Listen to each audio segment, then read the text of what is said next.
Assalamualaikum warahmatullahi wabarakatuh. Alhamdulillah wassalatu wassalamu ala rasulillah Sayyidina Maulana Muhammad ibn Abdullah wa ala alihi wa ashabihi wa mawala. Asyhadu an la ilaha illallah wahdahu la syarikalah wa asyhadu anna Muhammadan abduhu wa rasuluhu la nabiyya wa la rasula ba'dah. Rabbi shrah li sadri wa yassir li amri wa hlul 'uqdatam min lisani yafqahu qawli. Subhanaka la ilma lana illa ma 'allamtana innaka antal alimul hakim. Amma ba'd. Bapak Ibu jamaah Masjid Mujahidin rahimakumullah, sesarengan monggo kula dherekaken muji syukur dumateng Allah Subhanahu wa taala, Allah ingkang paring nikmat dumateng kita sedaya zahir ugi batin, khususipun nikmat Islam, nikmat iman. Monggo sedaya kita syukuri kanthi sarana kita nglampahi napa ingkang dipun dawuhaken Allah lan nularaken sedaya awsanipun. Kaping kalihipun selawat salam mugi kunjuk dumateng Nabi Agung Muhammad sallallahu alaihi wasallam, panutan kita ingkang kanthi ajaran agami Islam utawa keselamatan kita sedaya teng donya dumugi akhirat. Sesarengan kita wiwiti kanthi waosan basmalah. Bismillahirrahmanirrahim. Mugi-mugi Allah paring ridho napa ingkang kita acaraken, mugi-mugi dicatet dados salah satunggalipun amal kesaenan kita. Amin Allahumma amin. Bapak Ibu, kita lajengaken surat At-Taubah ayat 38 nggih. Ya ayyuhalladzina amanu malakum idza qila lakum. Ayat 38 surat At-Taubah. Sampun Bapak Ibu nggih? Sampun nggih. Kita waos 38 dan 39 nggih. Monggo. A'udzu billahi minasy syaithanir rajim. Bismillahirrahmanirrahim. Ya ayyuhalladzina amanu malakum idza qila lakum firu fi sabilillahi thaqaltum ilal ardh araditum bil hayatid dunya minal akhirah fama mata'ul hayatid dunya fil akhirati illa qalil illa tanfiru yu'adzibkum azaban aliman wa yastabdil qauman ghairakum wa la tadurru syai'a wallahu ala kulli syai'in qadir. Bapak Ibu rahimakumullah, ayat 38 surat At-Taubah. Konteks ayatnya ini pada waktu Rasulullah Shallallahu alaihi wasallam mengajak para sahabat untuk melakukan perjalanan di perang Tabuk. Perang Tabuk itu perang pertama kali yang dilakukan oleh umat Islam untuk melawan kekuatan selain orang Arab dan orang Yahudi. Di waktu itu perang Tabuk untuk melawan orang-orang Romawi yang ada di sebelah utara Jazirah Arab. Perjalanan sangat jauh. Terus umat Islam juga baru habis-habisan melakukan perang sebelumnya, yaitu perang Hunain. Kondisi panas, perjalanan jauh, sementara di Madinah lagi musim panen buah. Nah, ini berat, terjadi pertentangan di dalam batin sebagian para sahabat. Maka ayat ini Bapak Ibu rahimakumullah, ayat pembuka yang nanti poinnya adalah mengecam orang-orang yang memilih untuk diam di Madinah dengan sekian banyak alasan untuk tidak ikut berperang.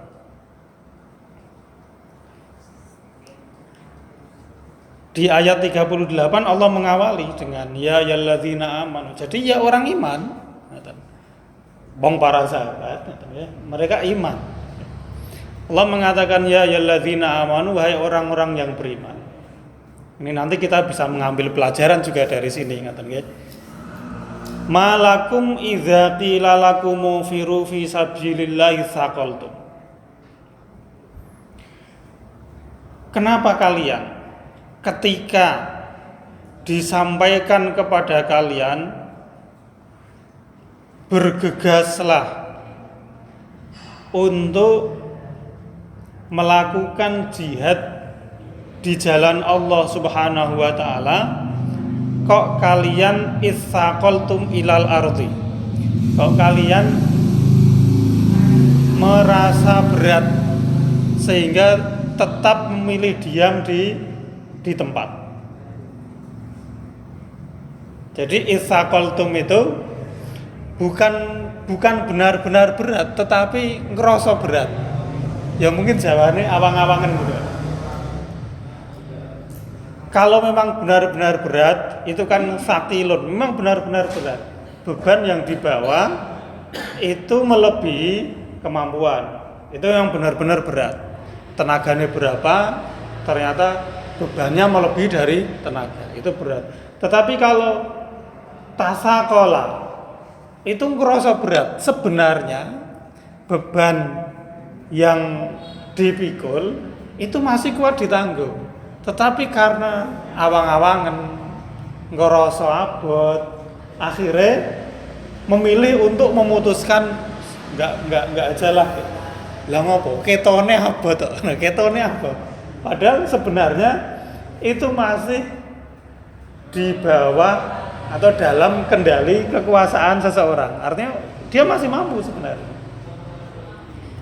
Maka yang dicela adalah ketika orang itu gurung ngrasa. Kenapa ketika kalian diseru untuk ayo kita bergegas untuk berjihad di jalan Allah, kok merasa berat? Sehingga memilih napa niku tinggal di wilayah atau di tempat kalian. Aitakasaltum wa miltum ilal maqami, yaitu kalian bermalas-malasan lalu kalian lebih condong untuk diam di tempat. Karena apa? Ya bagaimanapun ketika enggak perjalanan pasti lebih nyaman. Atau enggak kepanasan, lalu kemudian juga buah di Madinah itu lagi musim panen, ya ada anggur, ya ada kurma, sehingga membuat nyaman seseorang itu tinggal di kebunnya. Lagi sayang-sayangnya seperti itu ya, dengan buah-buahan, dengan hasil usahanya, diajak oleh Rasul untuk perang. Ini kan terjadi pertentangan pada kalangan para sahabat waktu itu. Nyatanya nanti ada memang yang dengan sekian alasan begitu memilih untuk tidak ikut perang. Meskipun sebagian besarnya tetap ikut perang, tetapi ada di antara para sahabat itu yang karena merasa berat pada akhirnya niku tidak mengikuti perang. Nah, ini juga menjadi pelajaran bagi kita bersama.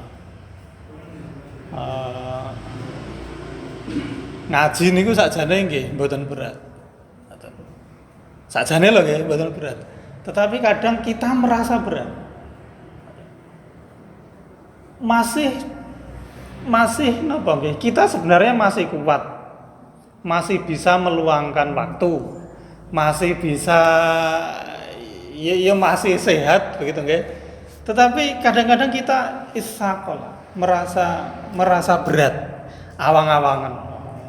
Lungguh kawit maghrib nganti isya ngrungokke wong ngomong kadang ora mudengi omongane.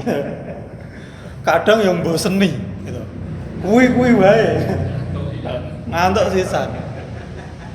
Dari rumah kan wah iki Senin iki misalnya. Serah jamaah wae lah. Daripada orang melu pengajian pakai misalnya seperti itu kayak. Karena awang-awangan. Padahal sebenarnya ya kalau dijalankan begitu dengan sepenuh kesadaran ya itu enggak berat.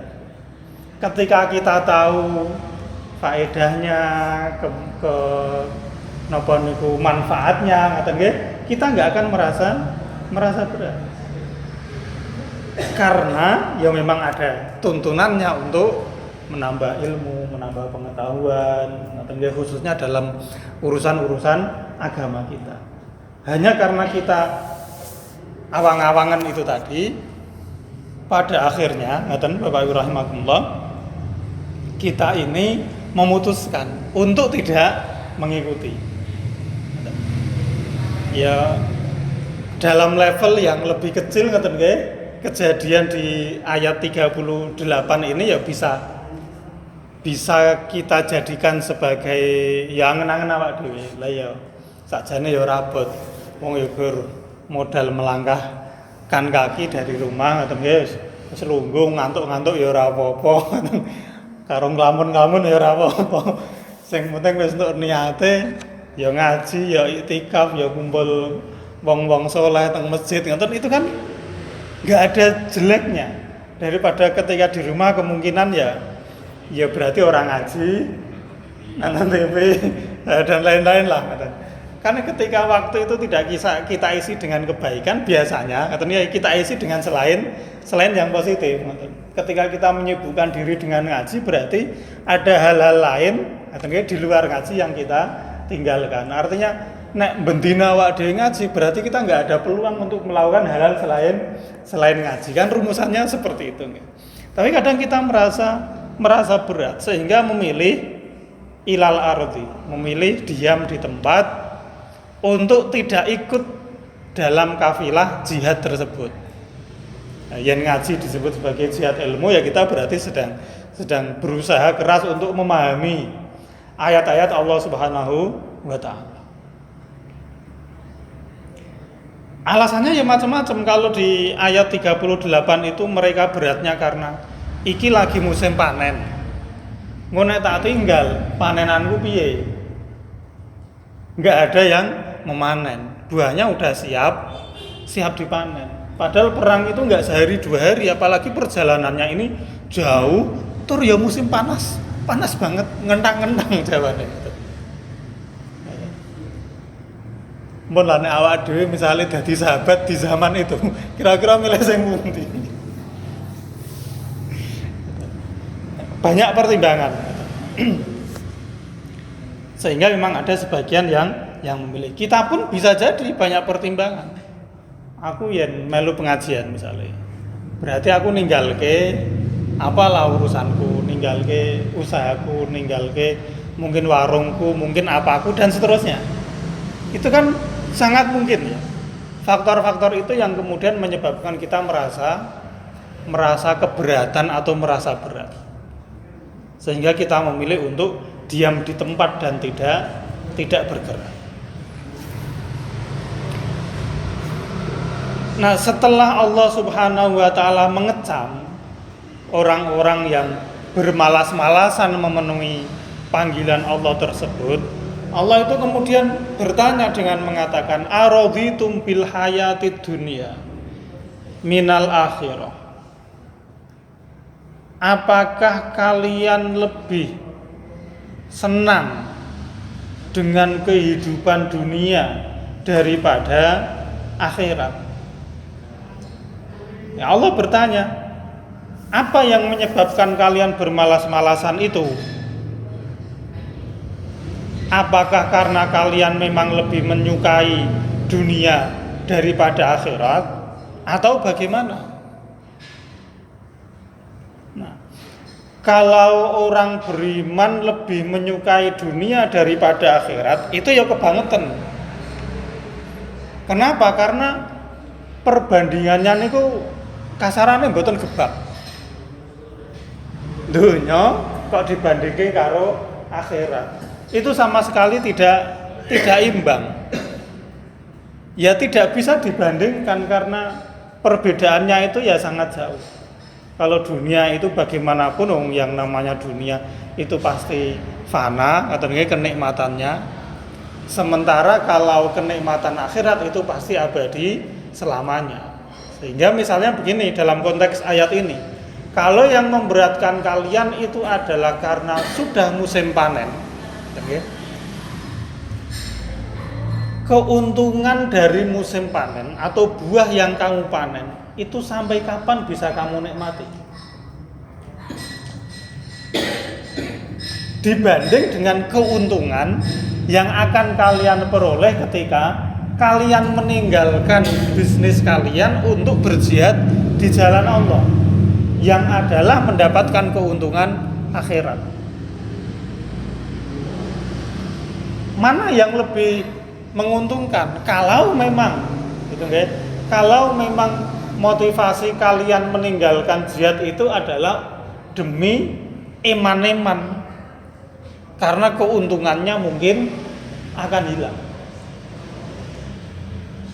Nah, tentu bagi orang yang berpikir jernih, ya dia akan tahu, orang yang beriman, dia akan tahu bahwa bagaimanapun keuntungan dunia ini dibanding keuntungan nanti di akhirat yang enggak ada apa-apanya. Maka pada akhirnya lebih memilih untuk memenuhi panggilan Allah dan Rasul-Nya. Sebab ya sebanyak apapun kita memiliki keuntungan duniawi atau menikmatinya, itu tidak akan sebanyak dan selama kita menikmati keuntungan di akhirat. Udahlah, kita punya sebanyak apapun materi itu, ya kita akan menikmatinya hanya sebentar saja bila dibanding dengan akhirat. Kalau perbandingannya dengan dunia sama dunia ya mungkin lama. Kita misalnya memiliki kekayaan yang melimpah dari usia sekian sampai sekian, itu kan rasanya lama. Tetapi kalau dibanding dengan akhirat kan nggak ada apa-apanya. Wong yang dunia itu fana, sementara yang akhirat itu kekal. Apakah karena ridho kalian, kesenangan kalian terhadap dunia itu menyebabkan kalian mengorbankan akhirat? Lalu kemudian Allah Subhanahu wa taala menegaskan di potongan ayat berikutnya itu, fama mataul hayatid dunya illa qalil. Tidaklah kenikmatan kehidupan di dunia fil akhirati, dibanding di akhirat, fama mataul hayatid dunya fil akhirah, tidaklah kenikmatan kehidupan dunia dibanding akhirat illa qalil, kecuali sedikit. Artinya kalau kita bandingkan dengan akhirat, kenikmatan dunia itu senikmat apapun itu hanya sedikit. Jadi sebanyak apapun kenikmatan yang kita miliki ketika di dunia, di akhirat itu hanya kecil. Apalagi ya sebagaimana kita tahu, tidak mungkin setiap kita selalu menikmati nikmatnya dunia. Maka akan semakin kecil lagi nikmat di dunia ini. Karena nyatanya ya kadang kita itu sehat, kadang tidak sehat. Kadang kita itu ya banyak uang, kadang enggak banyak uang. Kadang kita itu ya hatinya bahagia, kadang ya tidak. Itu kan kehidupan duniawi. Nah, yang seperti itu dibanding di akhirat itu sama sekali kecil. Karena ketika di akhirat, ketika kita sehat terus. Ketika kita banyak uang terus. Itu di akhirat. Artinya ketika kita ini masuk surga, maka nggak ada yang namanya setelah sehat sakit, nggak ada yang namanya setelah punya uang nggak punya uang, nggak ada yang namanya setelah senang sedih, nggak ada. Jadi terus menerus senang. Demikian halnya ketika kita sengsara di akhirat, nggak ada yang namanya harapan bariki engko paling ya bisa selamat, enggak ada harapan kayak gitu. Ketika udah di neraka, bagi orang yang nggak beriman, oke? Ketika sudah di neraka, adanya ya sakit dan sakit, derita dan derita selamanya.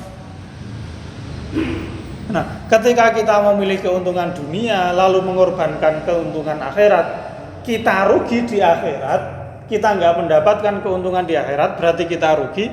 Maka kerugian kita itu juga kerugian yang lamanya. Sehingga apapun pada akhirnya ketika dibandingkan dengan akhirat, itu ya nggak ragebak lah gitu.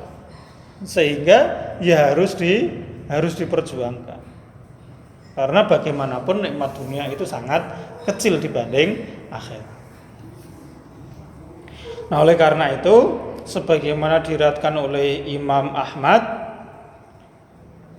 bahwa Rasulullah pernah bersabda, "Madunya fil akhirati illa kama yaj'alu ahadukum," tidaklah dunia di akhirat kecuali sebagaimana salah seorang dari kalian itu mencelupkan napa niku jarinya fil yami di air atau di laut.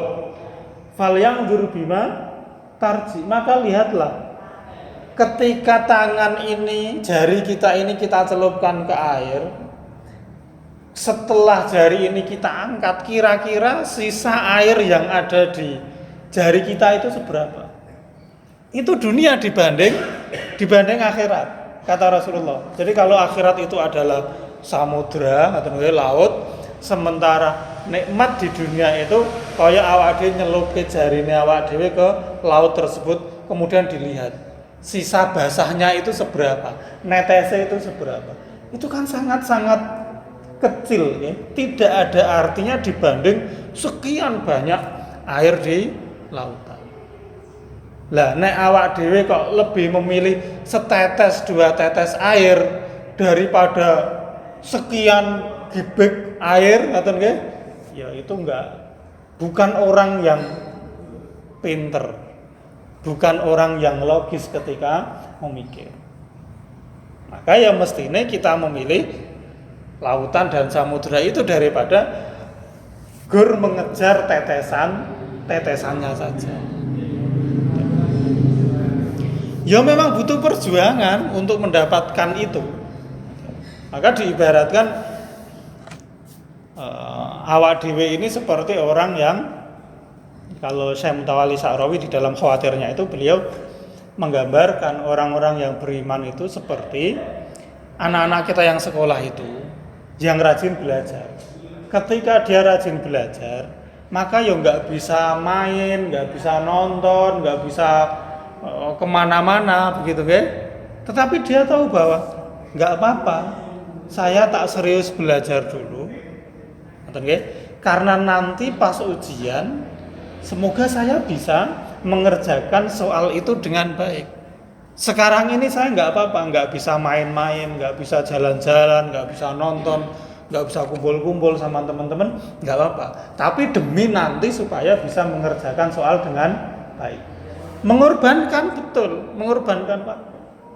Tapi dia tahu bahwa ada keuntungan yang lebih dengan giat belajar tersebut. Sebab ketika giat belajar nilainya bagus, misalnya ngoten nggih, lalu kemudian ya ranking, kemudian mendapat prestasi sehingga di dunia kerja lebih mudah, misalnya seperti itu. Itu orang yang beriman, beda dengan orang yang ora gelem sinau. Jadi pas sekolah itu wis dolanan wae, ya wis ora sinau, wis main-main saja ngoten untuk menikmati kenikmatan sesaat. Tapi ketika ujian nanti nggak bisa jawab.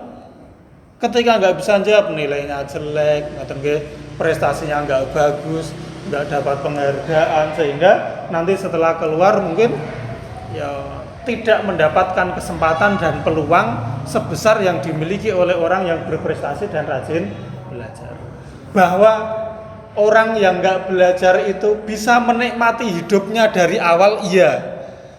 Tapi di akhir dia akan menyesal. Karena wah, sakjane ngerti ngene, aku mbiyen sinau tenanan. Itu gambaran mudahnya gitu. Iya, dia menikmati di masa sekarang, tapi nanti dia akan menyesal. Nah, orang-orang beriman itu rekoso di awal. Giat belajar, betul, giat beramal, ngoten nggih. Ngaji seperti ini berarti kan meninggalkan nongkrong-nongkrong, meninggalkan yang lain, ngoten. Tapi dia tahu bahwa oke, ini yang benar gitu. Rekoso sik ora apa-apa, tapi nanti pada akhirnya saya akan menikmati hasil dari rekoso itu. Nah, sekali lagi ini kesadaran kita. Jadi seperti itu orang yang beriman. Dia tahu bahwa ya memang ora enak. Sing jenenge salat itu piye-piye ya ora enak. Sing jenenge ngaji bagaimanapun itu ya bertentangan dengan nafsu kita. Yang namanya melakukan amal kebaikan apapun itu, itu bertentangan dengan nafsu kita. Tetapi kita lawan, ya ora apa-apa. Memang seperti ini demi kebaikan nanti di depannya. Karena bagaimanapun fama mataul hayati dunya fil akhirati illa qalil. Senikmat apapun ini kehidupan di dunia itu, kalau dibanding dengan akhirat itu hanyalah kecil sekali.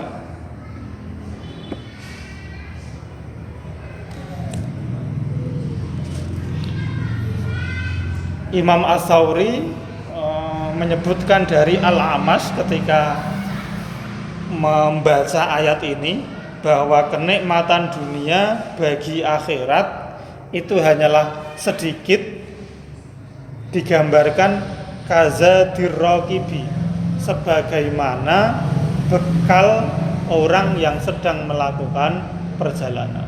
Nah, awak dhewe misalnya berkendara atau bepergian, tentu yang kita bawa ya sekadarnya saja. Enggak semua yang ada di rumah kita bawa. Ya sak cukupe untuk melakukan perjalanan. Maka dibanding apa yang di rumah jauh lebih banyak dengan yang di rumah daripada yang kita bawa ketika perjalanan. Ya bajune ya sak cukupe, ngoten nggih, alat-alat yang lain juga secukupnya. Supaya tidak memberatkan dalam perjalanan. Itu ibaratnya dunia dengan akhirat. Maka sekali lagi mboten gebak, ngoten nggih. Tidak sebanding. Nah, Bapak Ibu rahimakumullah nggih. Apa yang menyebabkan, pertanyaannya nih, apa yang menyebabkan kita lebih memilih untuk diam dari melakukan kebaikan daripada kita ya rekoso sik ra apa-apa melakukan kebaikan tapi untuk jangka waktu ke depan itu memperoleh keuntungan yang banyak. Apa yang menyebabkan kita seperti itu? Ada dua penyebabnya, Bapak Ibu rahimakumullah. Yang menyebabkan kita berhenti dari amal kebaikan itu pertama bisikan setan, yang kedua adalah dorongan nafsu. Yen boten setan, ya nafsune awak dhewe. Itu yang menyebabkan kita berhenti dari melakukan kebaikan. Apa bedanya antara bisikan setan dengan dorongan nafsu? Kalau setan, Bapak Ibu rahimakumullah, dia itu yang penting kita nggak melakukan kebaikan apapun itu. Jadi yang penting awak dhewe dislamurke biar tidak melakukan kebaikan. Sehingga mau melakukan hal yang enggak baik apapun ngoten nggih, itu setan enggak masalah. Itu godaan setan atau bisikan setan. Kalau dorongan nafsu ini nanti kita bisa bisa melihat kira-kira nafsu apa setan toh gitu yang selama ini menggangguku. Kalau nafsu itu Bapak Ibu rahimakumullah, dia itu akan mendorong kita untuk melakukan satu hal yang sama secara terus-menerus yang dia sukai. Nafsu bedanya dengan setan, nek setan sing penting kowe ora nglakoni apik, terserah apa wae. Kita mau melakukan yang enggak baik dibisiki oleh setan, rasa ngono, sing liyane wae. Itu setan. Tapi kalau nafsu, ngoten nggih? Nafsu itu akan mengajak kita, nafsu yang enggak baik ya, akan mengajak kita untuk melakukan satu hal kemaksiatan itu secara terus-menerus karena dia menyukainya. Ketika kita melakukan satu jenis kemaksiatan kok terus-menerus berulang, kita melakukannya terus nggak melakukannya, kita pengen lagi rasanya untuk melakukannya, nggak melakukannya terus di waktu yang lain kok pengen ya. Keinginan kita untuk mengulangi kemaksiatan yang sama itu bukan bisikan setan, tapi itu dorongan nafsu. Karena nafsu kita ingin menikmati kembali apa yang dulu pernah dia nikmati. Kalau setan arep ngopo wae sing penting kowe ora nglakoni apik, dia udah tenang. Tapi kalau nafsu enggak, yang didesak adalah ketone kae enak ya, dibaleneh yo. Pas kita sadar enggak, tapi kemudian kita terdorong lagi oleh nafsu, ketone kae enak. Itu nafsu. Nah, jadi kita bisa membedakan gila. Saat ini monggo kira-kira awak dhewe karena jangan selalu menyalahkan setannya. Bisa jadi ya nafsu ning awak dhewe yang berperan. Ngaten. Oh sithik-sithik setan ngene iki lho. Nafsumu dhewe iki lho sing amarah besok ngaten nggih, yang selalu mendorong kita untuk melakukan dan mengulangi kemaksiatan yang sama secara berkala dan terus menerus. Itu bukan setan. Itu nafsu kita, karena nafsu wis pernah ngrasake nikmate, ngeten nggih? Dia ingin lagi mengulanginya. Ayo mbok kae dilakoni neh, Itu dorongan nafsu. Itu yang bedakan. Tetapi bahwa baik nafsu maupun setan, ngeten nggih? Nafsu yang ammarah bisu itu mendorong kita untuk melakukan ketidakbaikan. Nah, kemudian Allah mengancam di ayat 39, illa ta'firu, apabila kalian memang tidak mau berangkat untuk berperang, maka yu'adzibkum azaban alima. Allah akan menyiksamu, memberimu sanksi dengan sanksi yang sangat pedih. Sebenarnya ketika kita mendapati ancaman seperti itu, dibanding kenikmatan sesaat ya awak dhewe kudune gage-gage. Wong bagaimanapun siksaan Allah itu sangat pedih.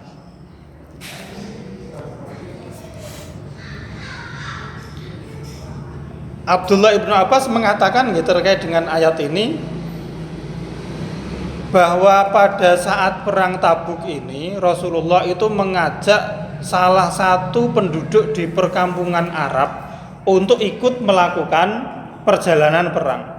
Tetapi fatasa qalu anhu, tapi kemudian mereka ini merasa berat, awang-awangan. Akhirnya enggak mau ikut, maka fa'am sakallahu anhum al-qatl. Allah kemudian menahan untuk mereka hujan. Jadi tidak ada hujan di wilayah mereka sehingga tanamannya menjadi kering. Ini wujud atau bentuk azab Allah Subhanahu wa taala. Ya kita pun kalau kita ini tidak mau melakukan amal kebaikan, ngaten nggih, Allah itu akan memberikan sanksi kepada kita. Mungkin kita enggak merasakannya, tetapi yen diangen-angen ngoten nggih, kita akan memahami kalau itu sebenarnya adalah sanksi yang diberikan oleh Allah Subhanahu wa taala.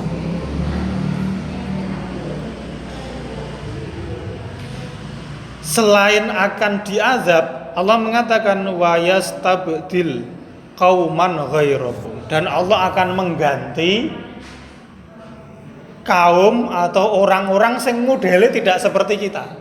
Nah, sing diajak melakukan kebaikan itu malas-malasan. Artinya kita dihabisi oleh Allah, lalu dimunculkan generasi berikutnya yang giat melakukan amal kebaikan, linusrati nabiyhi wa iqamati dini, untuk menolong nabinya dan menegakkan agamanya. Dan Allah mengatakan wala tadurruhu syai'a, dan yang kayak gitu itu tidak mendatangkan madarat sama sekali kepada Allah. Artinya Allah itu tidak rugi ketika kalian memang nggak mau ikut berjihad. Karena ketika kalian nggak mau ikut berjihad, nanti tak siksa. Terus aku akan mendatangkan orang-orang yang tidak seperti kalian. Dan itu ringan bagi Allah.